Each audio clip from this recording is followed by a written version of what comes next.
आणि आता बघूयात एक ब्रेकिंग न्यूज, कारण विधिमंडळाचं कामकाज अधिक परिणामकारक होण्यासाठी विधानमंडळ समित्यांच्या 11 अध्यक्षांची नावं भाजपनं आता निश्चित केली आहे। मात्र मित्रपक्ष शिंदे सेना आणि अजित पवार गटानं अजूनही नावं कळवलेली नाही। लवकरच ही नावं कळवण्यात येतील असं शिंदे आणि पवार गटाचं म्हणणं आहे। तर भाजपकडून कुणाची नावं नेमकी घोषित करण्यात आली आहे, बघूयात।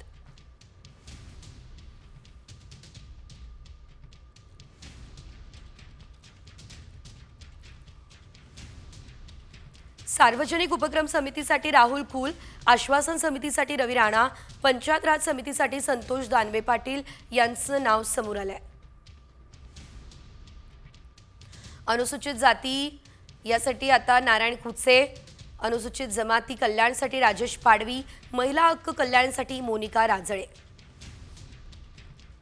इतर मागासवर्गीय कल्याणसाठी किसन कतोरे, मराठी भाषा समितीसाठी अतुल भातखळकर, विशेष हक्क समितीसाठी राम कदम यांचं नाव आता समोर आलेलं आहे। धर्मादाय खासगी रुग्णालय या समितीसाठी नमिता मुंदडा आणि आमदार निवास व्यवस्थेसाठी सचिन कल्याण शेट्टी यांचंही नाव समोर आलंय।